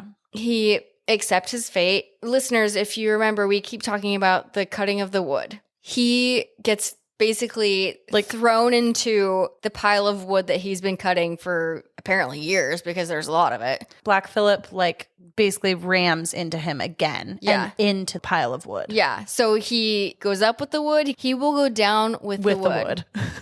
And we were talking about this earlier, but I also feel like this is symbolic of like everything else has gone so wrong on this farm. The crops are bad. They can't hunt for shit. But the one thing that the dad can do is chop some good wood. But it ends up like killing him. Yeah. And that is kind of like a metaphor for like his manlyhood, if you will. Mm-hmm. Like a poor father, he can't provide for his family. Yeah. He can't save them. Yeah. And he can't keep the wood not blood ridden. I'm not sure. Well, and like it's assumed too that the pile of wood essentially like crushes him and kills him, because like he's already been gouged by Black Phillip, so like he would bleed out like regardless if he didn't get some like medical attention. But he gets covered by the pile of wood because it topples. I don't even think so. I think the Black Phillip impalement will definitely kill no, that was really bad for sure. Yeah. For sure. Yeah. But like I think we don't know. It's a little ambiguous. I think the like wood falling on him is just like, you're not a man. Yeah. Well, and then as this is all happening, Thomason just witnessed this and she's like horrified. She's like, that's my dad. Like, what the hell, Black Phillip? And at the same time, what the hell, Black Phillip? Kate comes out, the mom, with her freaking bloody nipple, and she comes out and she's like questioning Thomason where the twins are. She's like, what the hell just happened? And Thomason is just begging her. Like, this is where mom truly loses it. Yeah. She basically like physically attacks Thomason and is like hitting her. She is pinning her down to the ground and asking her, you know, like, why is she doing all this? Blah, blah, blah. And it's so sad because Thomason is literally like, she said, I wrote it down in my notes. She says repeatedly, like, I love you, mom. I love you. Ouch. Like, cause she's just like, mom, like, dude, you you've been such a biatch to me. Like, you know, and like, I just want to love you and I just want your approval. Why is this happening? You know, and it's just so sad. And so she magically grabs a knife and is able to kind of like cut her mom's face to sort of stop like her. briefly, yeah. Yeah, briefly. I don't just think like, she wants to kill she doesn't want her. to kill her mom, but she's like, Mom, chill the fuck out. Like, can you stop? Like, I'm going to cut your face real quick so that we can take a breather. Honestly. And then so she cuts her mom's face, but then her mom just basically doubles down and she's like chokes her. She's like trying to like literally take the air out of her lungs. Yeah. And I say this not lightly. You got to do what you got to do if your mom's doing that. I don't know. It's a very intense point in the film because Thomasin has only ever wanted her mother's love and acceptance. Yeah, that's hard. And she's never gotten it, or at least, you know, since what we've seen in the film. And then to have your mom, that person that you just want that acceptance from, literally trying to kill you. She sort of had to make a decision of like, do I let my mom just like literally take my life right now, or do I fight for my life? Well, and not long story short, because obviously this is a long story long, but long story still long. Long story still long. We have more. Don't worry.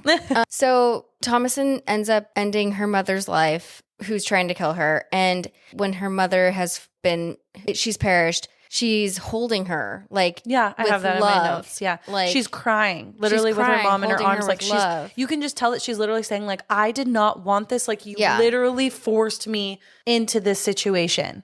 I will say it again. Like Thomasin was fucking bullied into being the black goat of the family, the Black Phillip. And it's just like so sad because everything that has gone down is like never what Thomasin like actually wanted. Yeah. Or at least, you know, so we think. Well, we'll get into more of that later. But so end all be all, Thomasin is grasping her mother with her mother's dead body on top of her. And she's like crying because she did not want this. And then eventually she has to like push her off her and move on. Now Thomasin is completely alone. Doesn't know where the twins are, presumably with the witches or witch. Dad is dead, or at least on his way to be. And mom is dead or on her way to be. So Thomasin is completely alone. And she is just in like absolute despair.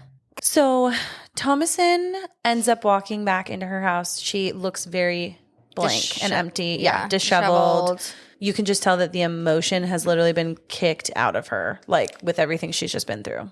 She's covered in blood. Yep. She also starts taking off her clothing, and I'm like her top layers. Yeah, her top layers. But I'm like, wow, the amount of time it must take to unlace. Oh my God, all of that stuff. I know she does kind of like unlace. It's like, oh God. She also puts like a blanket or some kind of cloak or jacket or something like around her to keep her probably warm. And then homegirl like takes a nap. Yeah, she like sits down, I think, at like their dinner table, and she kind of just puts her head down. And then next thing we know it is nighttime. And by the way, she's left the door open the entire time. Not that it matters because no one's fucking there anyway or alive, but like she's left the door open. So the door is still open when she wakes up, and she kind of looks at it. And then she goes outside and she walks towards the barn, and we see that barn, dude. The barn. By the way, when we say barn, like if you haven't seen this film, it's a shack. It's really not a barn. And I think the dad actually makes a comment like, we need to build this into like a real barn. It's like very lackluster. So don't picture anything fancy. It's like, yeah, like a shack. Well, we hope you've watched it, but like it's a shack. It's a shack. If you haven't watched it. And she sees Black Phillip, and fucking Black Phillip. She's like, she literally says, Black Phillip, I conjure thee to speak to me. And she says it like a couple times. He doesn't answer right away. And then all of a sudden we hear another deep voice. But honestly, like the producer just said, it's a pleasing voice. I don't think you said pleasing. I think we just like kind of like Black Phillip. I love Black Phillip. I don't know about like oh Black Phillip, bam lamb, oh Black Phillip, bam lamb, Black Phillip, bam lamb. So he finally answers, and he says like, "What dost thou want?" And he says, basically, it's like he's saying like, "Bitch, what do you want? Do you like?" What does he say first? You mentioned the butter. Basically. He talks about like deliciousness and butter. She says, what could you give me? Yeah. So basically he says, young lady, I can give you everything you want. You just have to like sign your soul to me. Well, and then he specifically says, he's all, dost thou like butter? Yeah. Specifically the butter thing kind of threw me off. And then I like when he goes, dost thou want to live deliciously. Yeah, that threw me off. Because that also reminds me of Austin Powers. Like, I too like to live dangerously. You know, it's like very similar. Anyways, that's just a tie to another movie, Degrees of Separation. And yeah, he does mention like that she, you know, he can kind of give her like whatever she wants. She just needs to sign a book that he has. So what's kind of, you just said interesting. I. Nay. Oft say interesting. Oh my God. I looked up all these No. words. I know. But basically what Philip, aka Satan, if you will, and sorry Zuli if you're listening. Zuli meter is high. Yeah, Zuli meter is high. Producer says, Satan if you're nasty. Oh my God. But no, it's Black Phillip if you're nasty. But Philip, aka Satan, is saying, like, I can provide you this better life with nice butter and deliciousness, which is indulgence, which is like, yep. And that's a sin, right? Like glutton and greed, yeah, all of that stuff. Yeah. And I'll break this down a little bit. 7 deadly sins. Yeah. Well, sort of, but I'll break this down a little bit later. But you want indulgence? Sign your life away to me. Yeah. And she says that she actually doesn't know how to write her name. And he says, I got you, boo. I'm going to hold your hand while you do it. Yeah. Yeah. We actually see feet walk by, like men's boots. We don't see Black Phillip in full human form. Yeah, but we see some kind of human entity. Yeah. And it's inferred that, okay, so Philip has now transformed into a deity. Yeah. Who's come to pair with Anya Taylor-Joy. I'm going to say, he's just a salesperson. He's selling. He is literally just trying to, honestly, he's just trying to make Sign me up. I'm kidding. Honestly, the quarter just ended. He's trying to make sure he hits his quarterly goals. He's got that quota. And he's been working hard on her for a while. I mean, he's closed the deal. And he also asks her to remove her shift, quote unquote. And so yet again, we're freaking naked in this devilish land. But that also has to go, it harpens back to a lot of biblical stuff where people are naked. It's like, you know. Well, it's like you're in your most pure form. Yeah. You know, has her yabos out. We don't see them. We don't see her actually like signing the book, but the next scene is we see her walking into the forest. With Black Phillip. Kind of a vibe. It is kind of a vibe. And she's got her hair like all down. We've never seen her hair fully down in the film, but now she's like wild woman naked with her hair down, and she's just signed a book, and you know, she's crazy. And she walks sign a book. She walks naked into the woods, and it's giving like must be the season of the witch. You know. Absolutely. I also kind of want to go. Low-key, yeah. Yeah, right?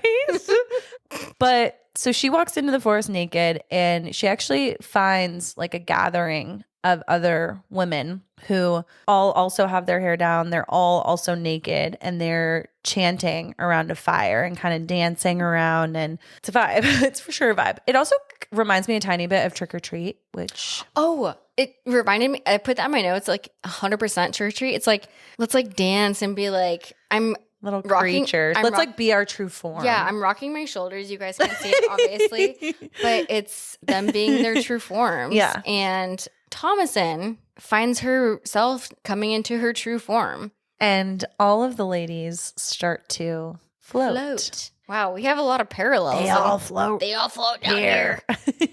She's floating with the other women, and the scene then pans right onto her face, and she is just laughing and in pure happiness. Like, we have not seen her in this sort of a state at all throughout the film.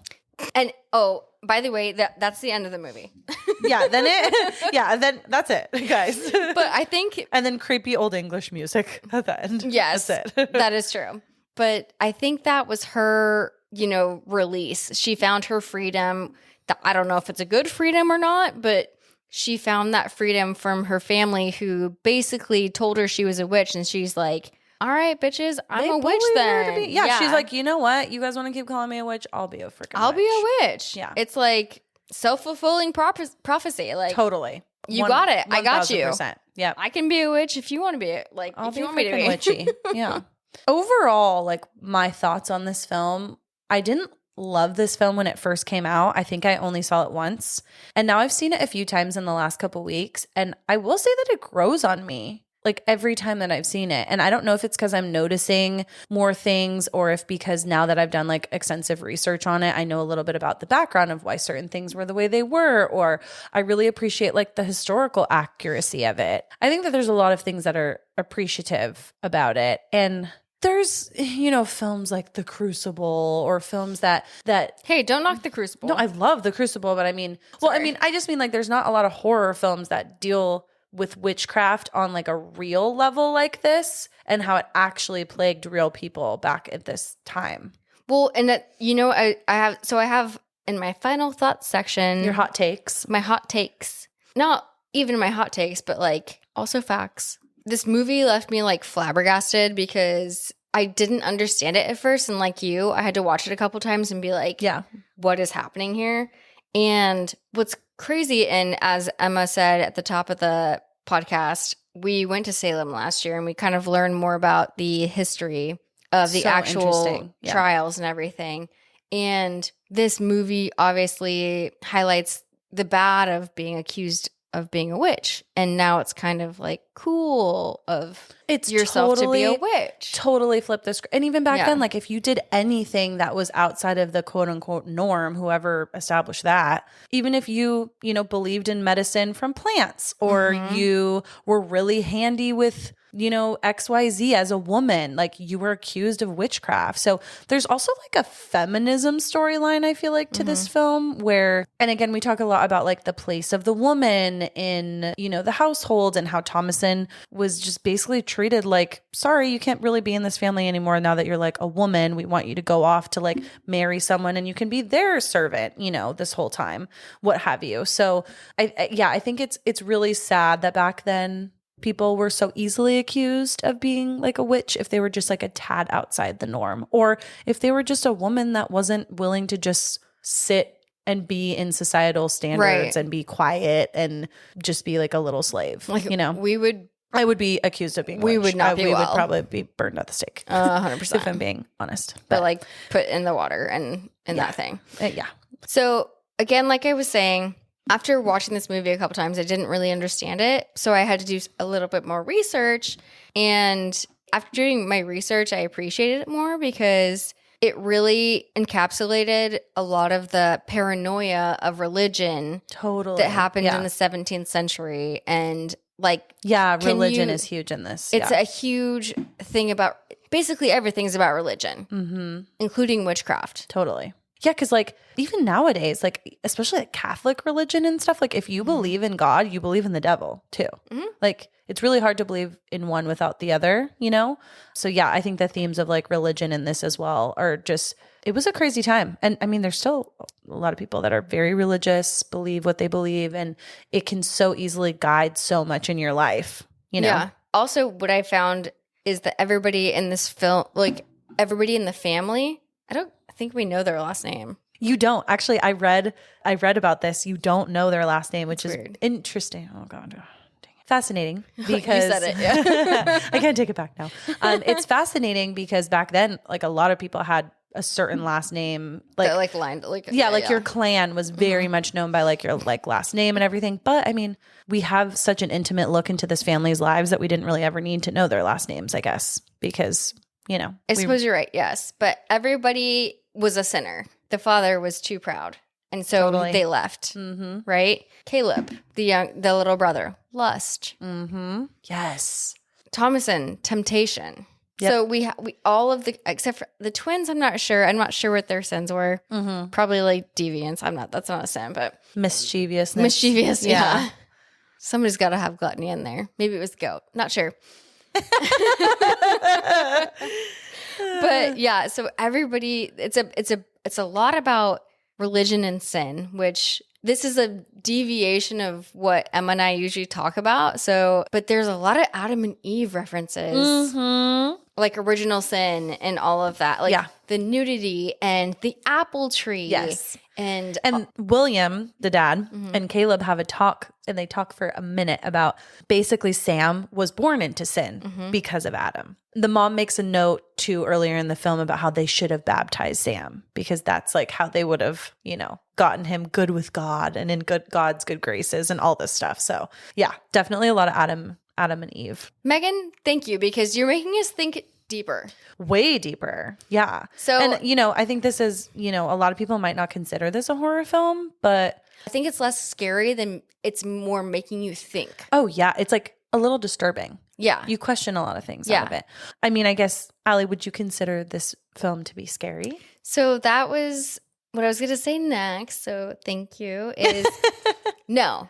I think I just alluded to that. It's not, to me, I think my scariest moment of this movie was when the witch is eating Flora. Yeah. And she turns around. And laughs, and then it jump scares to the mother who's also laughing. That's the scariest part of the movie to me. Yeah. But again, I think it's more about the allegoric interpretation of like these things that are within this movie. So good on Robert Eggers. Yeah. No, totally. I that's exactly how I feel too. I feel like now that I've watched it a few times and the research, like it's a lot. And do I think it's scary? I also don't really think it was scary, but I do think the first time that I watched it, I was a little scared, and I kind of brought it up a little bit earlier in the film, but like when things are dark in films, it really does force you to kind of like think with your imagination. So I have a very vivid imagination, and I think of scary things sometimes when you're in the dark. And I mean, I'm a grown ass woman and I'm kind of scared of the dark sometimes. So, oh, girl, and I think sometimes our eyes mess with us and we see things. And I think that there are like scary parts. I think the music was a little scary, and I love a good soundtrack. I meant to say, yes, the soundtrack is basically a character in this film. Oh, because imagine if like it was like an Ed Sheeran. Or like just like going around and performing the music. Or like even Hans Zimmer, just like with this like happy score from The Holiday. Mm-hmm. Imagine that in this movie. Yeah. The score it really is its own character. Totally agree. And the darkness as well. And I'm a grown-ass woman. It does fuck with you. Yeah. I think overall it was a good movie. I'm interested to see, maybe now I'll dive more into Robert Eggers' films. Yeah, I agree. Also, I kind of want a goat. Allie wants a Black Phillip. Oh my God, please get a Black Phillip. Or get a cat and name it Black Phillip. That would be so cute. We can call Stella Black Phillip. I'm going to start calling Cowboy Black Phillip just for Halloween. I'm going to dress him up like a goat. Yeah, I'm so excited. I love that. Okay, well, so let's talk about our trivia answers. I'm going to get none of these right. Don't be so, you don't know, be more confident. All right. So the first question was, what year does this film take place? 1630. All right, bitch. Hold on. I have it like burned into my brain from all of my notes. And I didn't cheat. Just saying. Okay, well, I put 1662, and then we talked about it later, and it was 1630. So I also put... Well, that was a relevant date. Okay. It was the Salem witch trial. No, it was later. But just kidding. In my notes, I put, well, now I know it's 1630, so I get half a point for that. Okay, sure. Also, we're gonna start keeping track at some point, and then Allie I don't like competition. Well, one day, like 80 years from now, we can say who won. We're not going to be alive in 80 years. I'm going to be alive in 80 years. Okay, so number 2, fill in the blank for the song that the twins sang. Black Phillip, blank grows out of his head. What'd you say? I said horns. So did I. It's a crown. Because he's the king. It's King Philip. They do say later, there's like singing the song and they say like King Philip, King Philip. I should have like listened more. But no, I said horns too. Yeah, I said horns. All right. Question 3. What film co-starring Willem Dafoe was also created by Robert Eggers? The Lighthouse? That's yes. And again, we talked, there's only 3 other films that he made, so it's not that hard. You had like a 33.33% chance. So you win this one. So that about wraps it up for The Witch. Thank you all for listening. We really appreciate everybody for listening to our podcast and listening to episode 7 of Spooky Chicks and Horror Flicks. You can find us on pretty much everything. We are on all major podcast platforms, Spotify, Apple, Google, you name it. And you can find us on social media at Spooky Chicks and Horror Flicks for Instagram and TikTok. We also have a Patreon. That is what brought you this episode today. So we have several levels of Patreon that you can subscribe to support the show. And if you subscribe to our highest level, which is $10 a month, you can also pick the film of your choice for us to review. So if you're enjoying listening to us, please leave us a 5-star review on whatever streaming platform you're using to stream on. And if you didn't like it, hey, pretend the last hour and a half didn't happen. Yeah, we love you all so much. Thank you for everything. And we are so excited to have our next episode, and we'll be announcing that on our Instagram. And for now, stay spooky, fuckers.